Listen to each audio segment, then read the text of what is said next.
Hi, everybody. This is Pastor Tim Madison from Bainbridge First Baptist Church, Bainbridge Island, Washington, with a message for you from God's Word this evening. This week we've been thinking about the Apostle Thomas and what the Bible has to say about him. We saw Thomas the bold and Thomas the inquisitive.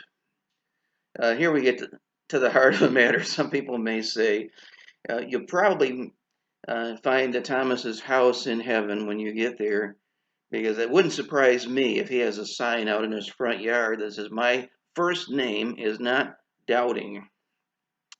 So often we think of Thomas as Doubting Thomas. I think he's getting a bad rap in a way. So I'm not calling him Thomas the Doubter, but Thomas the Absent. We read in John 20, 24, and 25, Thomas, one of the 12, called Didymus, was not with them when Jesus came. The other disciples therefore said unto him, We have seen the Lord. But he said unto them, Except I shall see in his hands the print of the nails, and put my finger into the print of the nails, and thrust my hand into his side, I will not believe. Well, Thomas was honest about his doubt. But you know what? He was saying what others had just been thinking. He'll always be remembered as Thomas the Doubter, but he was not the only doubter. Jesus had died. They knew that.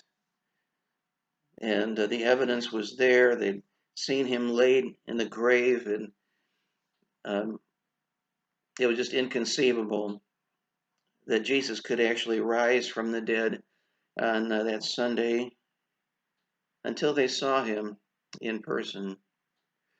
In Matthew 28:16, it says, The 11 disciples went away into Galilee, into a mountain where Jesus had appointed them. And when they saw him, they worshipped him, but some doubted.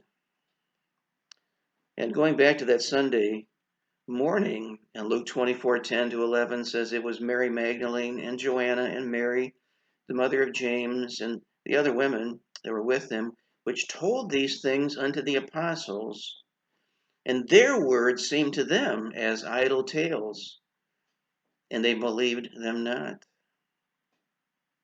When Mary told the disciples Jesus was alive and that they should go into Galilee, they didn't believe, and they didn't go.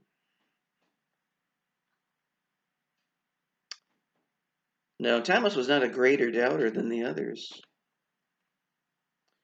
We could just as easily say Peter the doubter, or doubting John, or doubting James. The others didn't believe either. They all doubted. His problem, though, was when they saw the Lord, they believed. Thomas's problem was not that he was a greater doubter, but that he was not there for the meeting. He was Thomas the absent. And what can we learn from that? Well, we can learn that missing a service is important. You never know how much you will miss. In fact, I found that so often the service that's the most difficult for you to attend is the one where the Lord has the greatest blessing for you. Church services are not a difficult burden to bear. Sunday morning, Sunday evening, Wednesday night at 7 o'clock, be there 3 times a week. It's not difficult. And I know you're busy, by the way. And I can see you out there rolling your eyes at me and saying, I've got so much to do. But it's a matter of priorities and what's really important. You could be like Thomas and miss out when the Lord makes his appearance and the Lord is present in that meeting, and we cry out to him and bring our requests before him in prayer. But if you're like Thomas the absent, you'll miss out. A lot of Christians out there who are believers but not belongers, and I would encourage you to learn from the example of Thomas. And when the church is gathered and people are there in the house of the Lord, make a point to be there with them. See you tomorrow. Got one more thing I want to share with you about Thomas.